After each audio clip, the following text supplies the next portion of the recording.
Hi, hello. My name is Łukasz Łysik. I work for OpenTable in London.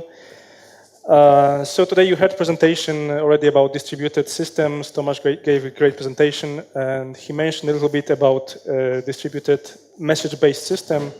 So today I would like to show you some practical example of how we use RabbitMQ in OpenTable. And I forgot the clicker. Thank you very much. So a little bit about OpenTable. So OpenTable is, we provide real-time reservations in restaurants. So we have a website when you can log in, when you can find restaurants, you can find reservations, and you can book on them. And the other part of our business is to provide software for restaurants. The good thing about those two softwares is that they are connected. So if you are browsing our reservations, our time slots in OpenTable, they are actually real reservations. So this is what you can see in the restaurant. So the system I was developing during last few years, it's called TMS, or Transactional Messaging System. So this is the system which sends messages between diners and between restaurants. So when you make reservation, you receive confirmation email. 24 hours before the reservation, you receive the reminder. We also experiment with SMS messages and push notifications. And also the system is used as a general purpose messaging system in our organization. So RabbitMQ. Anybody heard about RabbitMQ before? Yeah, okay, great. So anybody using RabbitMQ? It's perfect. That's just two people, so great. So today I will tell you about RabbitMQ, how you can start using RabbitMQ in your application. RabbitMQ is a message broker, open sourced. It's written in Erlang, and it implements AMQP protocol standard. Sorry. So AMQP is a standard developed by some financial organization, big IT companies, and the goal was to standardize messaging-based communication. So when I started working in OpenTable 3 years ago, we were in the point where we transitioned from big monolith system to microservices. So I guess that many companies were doing the same thing at the same time. So you can see that we are living right now in the world like this. We had a big monolith application. Now we have multiple microservices connected using HTTP protocol.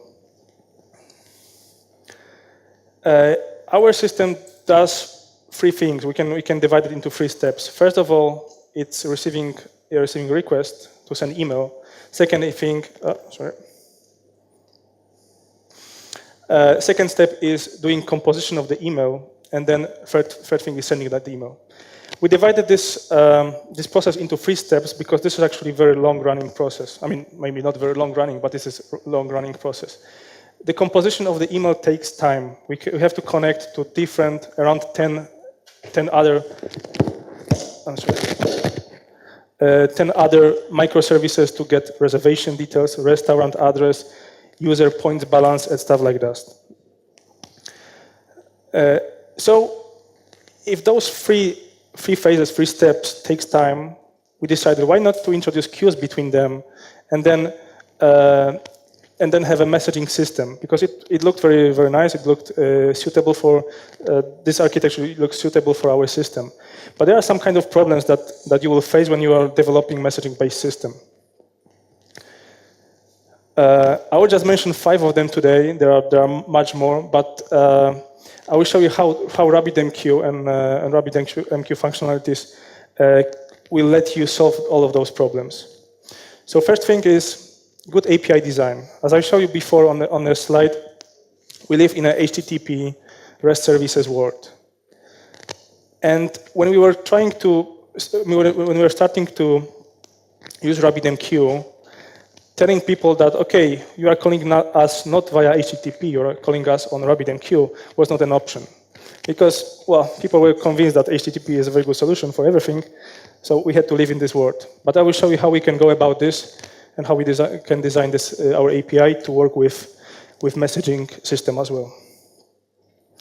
Second problem is how to publish a message, of course, how to consume the message, how to properly decouple system, and I will explain this point in a proper slide, and how we can deal with failures in the composer, sorry, in the consumer of the system. First problem, designing good API for messaging system. So if you design a REST API, you probably design something like that. You have a request. So if someone would like to send an email, this is the endpoint, this is the payload, and there are two possible responses from the service. 200, succeed. 500, something went wrong. And actually, this design is not very good for our use case. Because as I said, sending email is actually very long-running process. So we cannot allow our clients to wait for the response that the email was sent, because it can take even up to a minute. Also, we don't want to shift the responsibility for handling errors to our clients. Because if one of the services that we were calling will fail, we don't want to say, okay, some of our dependency failed, and then we are failing. So this one was not an option either. Instead, we design API to be like that. So we have this the same request, but the response is kind of different. We are not saying, okay, we sent email. We just said, we received your request, we validated it, we saved it, so we are not going to lose it. And now your request is accepted. And this is the link when you can check the status of your request. If you are trusting us, then that's fine. You don't have to call it. If you are not trusting us, you want to check what's happening with your email, then you can check it later. But with this approach, we give you a guarantee that if something fails in our system, we'll retry it and we'll deliver your email eventually. Okay, so second problem. Once we receive the request, we accept the request. We want to send it further away to the composition phase. So there are a few things to consider when you are publishing messages. So first of all is the message format. For RabbitMQ, this is not a problem, because anything that serializes to byte array, which actually is everything, can be sent via RabbitMQ. Message size. So the question is, do I send the ID of the entity, or do I send the whole entity in the queue, in the message? So as long as you are not sending megabytes of data, RabbitMQ is fine to handle big messages. And just to mention, you are using JSON message serialized to byte array. I will skip this one for a second, but client libraries. So RabbitMQ is excellent because it has client libraries for many languages, so that's not a problem. Our primary development language is C#. We also have some Node.js clients, some Node.js applications, but we didn't want to limit ourselves to just those two, but RabbitMQ actually provides client libraries for other languages. So connection management. So if you are using any database, you usually deal with connection polling, because opening connection is costly. You don't want to do it for each request. That's why connection polling is used. For RabbitMQ, one connection, one TCP connection is enough to handle all your requests from your application. So this is actually AMQP standard. This is the standard that describes this. And when you want to open the connection to RabbitMQ, you just create a factory, create just one TCP connection. This is a physical connection that takes time. And then this connection is thread safe, so you can pass it to all your threads, and then each thread can open channel. And channel is a logical way of communication inside TCP/IP. And I don't know why method to create channel is called create model, but this is how it is. Once we connect it to RabbitMQ, we'd like to send a message. So we have any message, we serialize it to byte array. we can describe message properties. So this is most like very similar to HTTP requests. You say you have a payload and you have headers. Also, you have some special headers like content type. And for the message, for RabbitMQ, you can describe if the message is persistent or not. What does it mean? It means that if the message is persistent, once it reaches RabbitMQ, it is saved to disk. And then if something happens with RabbitMQ, if it goes down and if this is it start again, then we have all the messages in our queue. If we save it to false, we don't want to save messages, it is obviously faster because we don't have to do additional I/O operation. Then we send our message, and I guess you would expect here to see the name of the queue we are sending message to. For RabbitMQ, we are not publishing to the queue, but I will come back to this later in another slide. So once we send the message, we want to receive it. And then two things we are concerned about. We would like to have competing consumers, and then we would like to process message, not to lose message if one of our services goes down. So consuming message is also very simple. You just create a standard consumer. You say which queue you are consuming from, and then there is an internal in-memory queue. This dequeue method is blocking, so you are not looping infinitely. You are just waiting for the message to arrive, and then you can process the message. About competing consumers, so this is the producer that just sends some messages to the queue.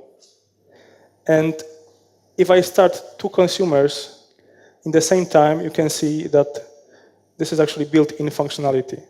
So if I have two consumers on one queue, all the messages will be distributed among them. So nothing is required from us. This is default behavior of RabbitMQ, which is great, which is perfect for us. So what happens if I receive a message from RabbitMQ, and then before I manage to process this message, I fail. The service goes down. What happens with the message? By default, the message is lost, because when you receive the message, it is removed from RabbitMQ. It is you have the copy of the message. But changing one setting and will let you change this behavior to manually acknowledge the message. So when you say when you change the property no ACK, which means no manual acknowledgement, once you consume the message, RabbitMQ leaves the copy of the message on the server. If something happens to you, if the connection is closed, then the message goes back to the queue, and then the other consumer can consume the message. Sorry. But if you process the message correctly, then you can issue basic ACK. Each message have a unique ID. And then you can say, okay, I processed this message. You can remove the message from the queue. And then you can do it for multiple messages. You have few messages to acknowledge. You can just give the ID of the latest one. And then this will be, all of them will be acknowledged. Another problem, proper decoupling of our services. So if you have two services and they send message to one queue and then receive message from the same queue, they are not really decoupled. So I think this is the same situation when you have two services running on different machines and you think, okay, so I have properly single responsibility principle following services. But actually, if they speak to the same database, to the same tables, then they are not really decoupled. The same happens for Rabbit, for some messaging system if you don't do it properly. So to overcome this problem, in RabbitMQ, don't publish to the queue. So this is the queue where all the messages live. In RabbitMQ, you publish to the exchange. So exchange is the way of routing messages. So this is like that kind of level of indirection between publisher and consumer. So you publish to the exchange, then you can define bindings between exchange and queue, and then all the messages go to the queue. So there are different built-in types of exchanges. The first one is fan-out exchange. So the message goes to all the queues that are connected there's direct exchange when you can actually say which queue you would like to send it to. I think the most interesting is a topic routing. So between exchange and the queue, you have a binding, and on each binding, you specify pattern that is matched against a routing key in the message. When you send the message, you can specify the routing key. So for example, this is the USA sport video, which kind of explains what is the content of the message. Standard is that you separate the words in the routing key by dots.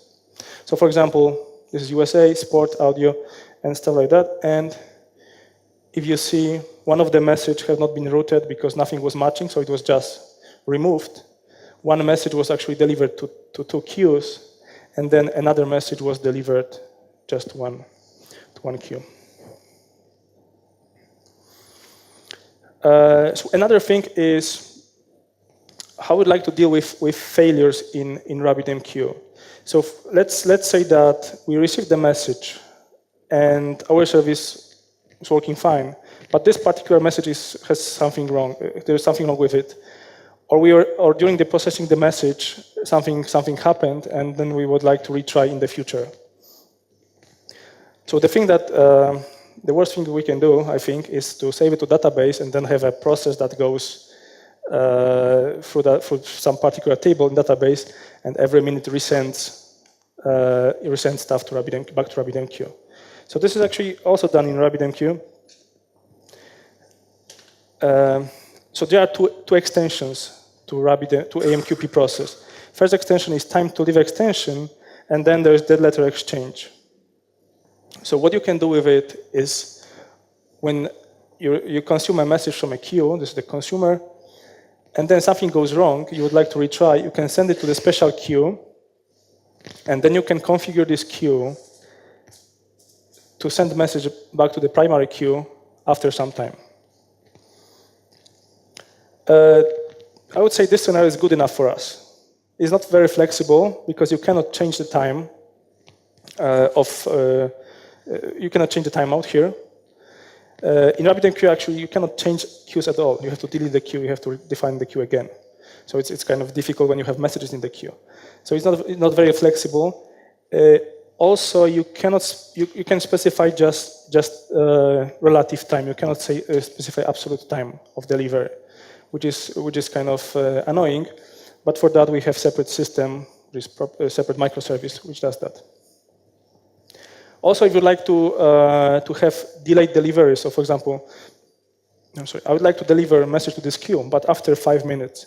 This is exactly the same pattern. You can send message here, and then there is a consumer here. Okay, there are also some other useful extensions, features of RabbitMQ that I didn't have time to actually explain in detail in this presentation, but I will just mention them very quickly. So there's a management plugin that goes with RabbitMQ. So this is like web UI. In this web UI, you can see all the queues, all the connections, all the exchanges. You can see how many messages are in the queue. You can see a configuration of the queue. And also what is very, very useful is you can see all the consumers being connected to your queue. So in the database world, it's kind of impossible because you have to pay a lot of money for tools that will tell you, okay, which client is connecting to your database. In RabbitMQ, you have this out of the box. And actually, I think the difference is that in RabbitMQ, this connection is persistent. You can see that you don't have to open connection each time. It is still there when you would like to send another message. Also, a very useful feature is HTTP API. So you can, I didn't mention this, but before you send the message to the exchange, there's a good practice to ensure that the exchange or the queue exists. So you can do it in RabbitMQ. This is like a standard thing. You can declare exchange. You can declare queue before sending message, and you can do it. You don't have to do it. If the queue already exists, then nothing will happen, obviously. But if you don't like this approach, you can actually manage your queues, number of your queues, and your configuration via HTTP API. So you can create your exchanges, you can create your queues, you have information of all the connections, and I'm not sure about that, but I think this is how this web UI works. This is just by calling this HTTP API. So everything you see in here is also available here. Right. Okay, another pattern that actually Tomasz mentioned today is RPC. So this is, I wouldn't say this is like a very big feature of RabbitMQ, because in RabbitMQ, if you can declare a queue on the runtime, you can also implement RPC. So in order to achieve RPC, you need to have one RPC queue when the server is listening to, and then inside the message, so you can specify some headers. You can specify which queue you would like to hear response from, and then if there is like more messages, in case there's more messages, you probably would like to have some unique identifier of the request, so just to associate the request with the response. Once the message is received on the server, then the server, process message, and then you say, okay, so I see you reply too, so I'd like to send a message to the Rabbit to another queue, and then the client will be listening to that queue. This is perfectly normal use case and perfectly normal scenario. And as I mentioned, in RabbitMQ, you can create something called temporary queue. So you just create the name of the queue would be unique, and once the client disconnects, the queue is removed. So this is also very useful for this scenario. And one more thing that is very useful in RabbitMQ is there are two plugins, Shovel and Federation. So if anyone was using MSMQ, it's like a Microsoft queues. So I see one hand at the end. So the approach is kind of different than in RabbitMQ, because you always publish message to the local instance of the MSMQ, and then you consume message also from local instance, and those two instances talk to each other. And this is great for a few reasons, and one of the reasons being that if something goes wrong with this connection, your services works normally. They don't even notice this because they always publish to the local instance of RabbitMQ. Once the connection is established back again, then all those messages are sent from one message from one broker to another broker, and then the other message the consumer can consume from the local instance. And this Shovel plugin is nothing but just simple application which listens on one queue for the messages and then sends them to the different queue. Also, very interesting plugin is a Federation. As I mentioned, I don't have time to go deeply into it, but this is kind of very similar. But instead of pushing messages, this is like kind of pulling on demand. So once I consume and I see I have no messages, I can pull from different broker. Okay, so this is it. If you have any questions, and if you use RabbitMQ, or if you consider using RabbitMQ, you can drop me an email or just tweet me, and I'll be very happy to share my experience and expertise. Thank you very much.